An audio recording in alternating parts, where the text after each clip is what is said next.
मंत्र विज्ञान। पात्रता।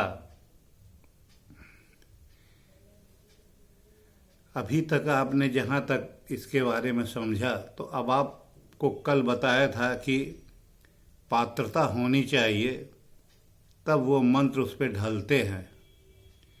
अब सवाल ये उठता है कि पात्र क्या होता है। पात्र वो होता है जिसमें कि मंत्र अंदर आ करके जब क्रियान्वित हो करके ढल करके उतरता है, तो उसके द्वारा वो फिर आगे आता है, तो वो पात्र शरीर कहलाता है आपका। और पात्रता किसकी होती है? मस्तिष्क की होती है, मस्तिष्क के विचारों की होती है। आपने मस्तिष्क के विचारों में पूरी तरीके से ढाल दिया कि हाँ, मुझे ये मंत्र का सिद्धि करने के लिए जाप करना है, तो मंत्र की पात्रता दिमाग के लिए तो बनी, तो उसके दिमाग का भी बहुत सारे उसके अंदर विचारों के पुराने समूह पड़े हुए हैं, उनको वैचारिक ग्रंथि बोली जाती है। तो उन वैचारिक ग्रंथियों की शुद्धिकरण करना पड़ता है, पहले उनको रेक्टिफाई करना पड़ता है।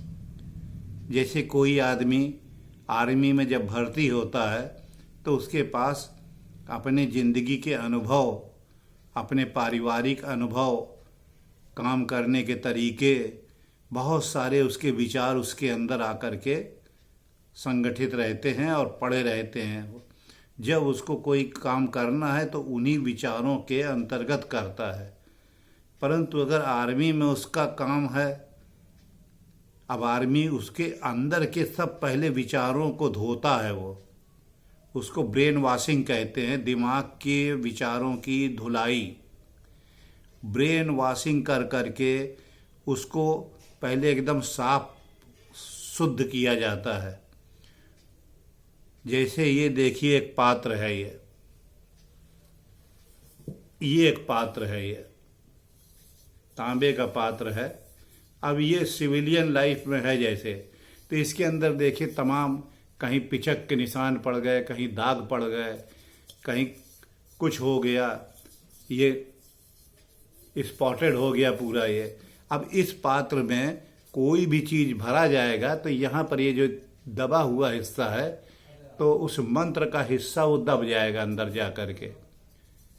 तो मंत्र जो है अपनी उस दशा में नहीं आ पाएगा जिस दशा में वो काम करता है पूरे 100% एफिकेसी से।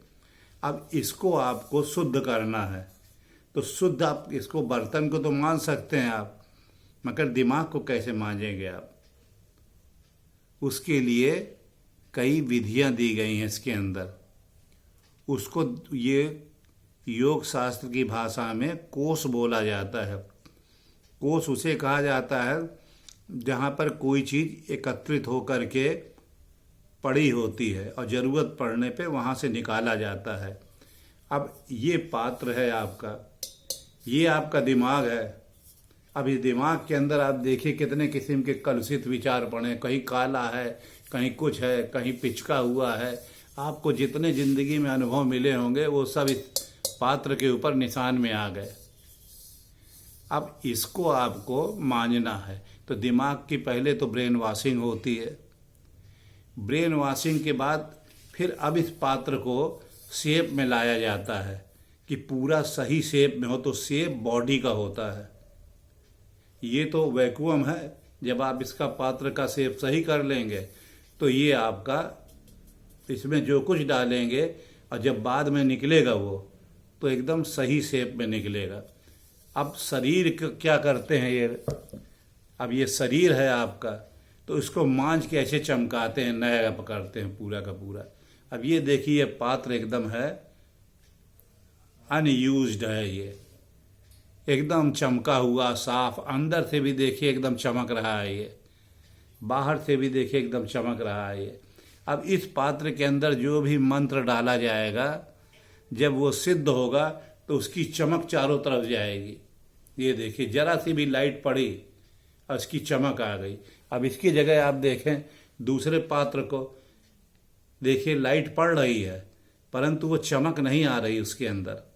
ये देखिए, अब ये देखिए वही सेम लाइट इस पे पड़ रही है। अब इसको अगर इधर उधर कर दें आप तो ये देखिए उतनी ही लाइट इस पे पड़ रही है आपकी, लेकिन इसमें कलुषित है, इसमें चमक है, प्रकाश उतना ही पड़ा। अर्थात पूरी की पूरी मंत्र के जो पात्रता है उसके ऊपर भी मंत्र के असर का पूरा प्रभाव पड़ता है। अब जब आपने इन पात्रों को मांझ दिया, शेप में ले आए, उसके बाद जब मंत्र उसके अंदर आते हैं तो वे पूरी तरीके से विकसित हो पाते हैं। अन्यथा जैसा पात्र है वैसे ही विकसित होता है। अब वही शंकर जी की पूजा करके एक रावण बन गया, एक राम बन गया, क्योंकि उसका पात्र जो था उसके अंदर जितने किस्म के कर्व थे, ग्रूव थे, जो उनकी विचारधारा थी, जो उनकी सोच थी, जो अनुभव था, उससे वो राक्षस वृत्ति की थी उनकी। और राक्षस वृत्ति और देव वृत्ति में दोनों ही वैसे ही है जैसे हाथ की यह इधर गदेली और ये पीछे है।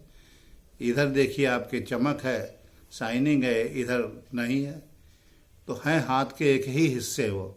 तो पात्र की पात्रता ये फर्क लाती है। इसके लिए सबसे पहले किसी मंत्र को सिद्ध करने के लिए जो मांत्रिक होते हैं वो अपने को उसी प्रकार की पात्रता पर ढालते हैं, उसमें वक्त लगता है। और लोग ये समझते हैं कि जो मैं मंत्र मुंह से बोल रहा हूँ वो सिद्ध होता है। मंत्र सिद्ध हो करके जिस पात्र में जाएगा,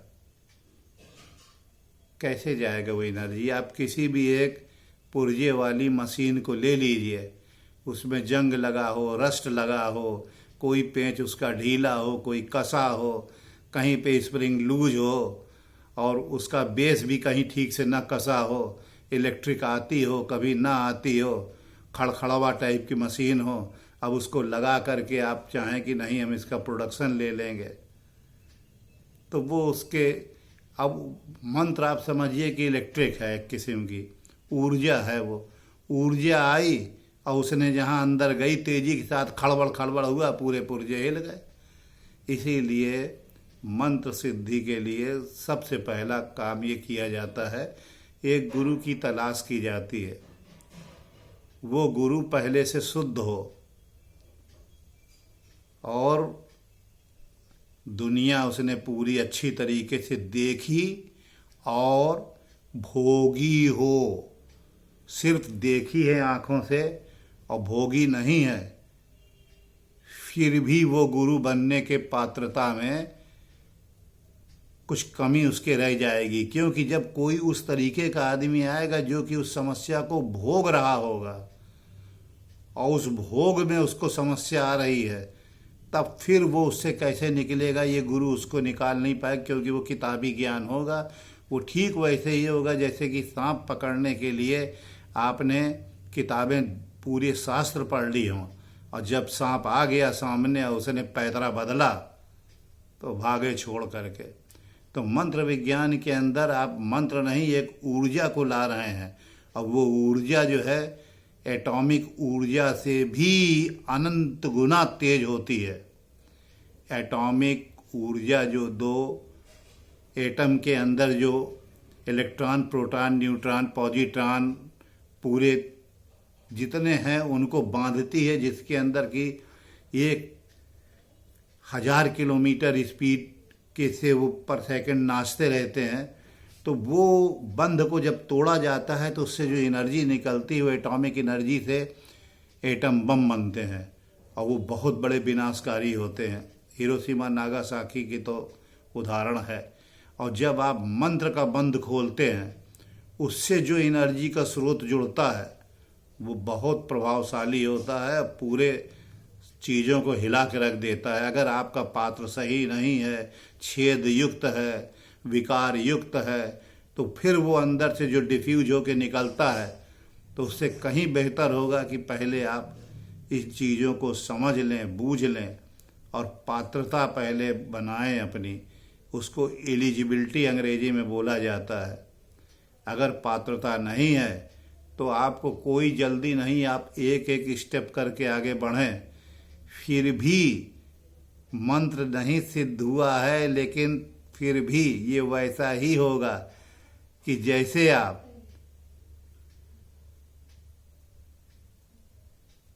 आखिरी में किसी बड़े मंदिर को दक्षिण भारत के दर्शन करने जा रहे हो, कन्याकुमारी, और वहाँ पे मंदिर पे नहीं आप दर्शन कर पाए, परंतु जो पूरे रास्ते का आपको अनुभव मिलेगा वो भी एक अलग मिसाल होगा और उसका एक अलग अनुभव होगा, और उससे आपकी जो भौतिक जीवन की पात्रता है वो बढ़ जाएगी। आजमा के देखिएगा इसको।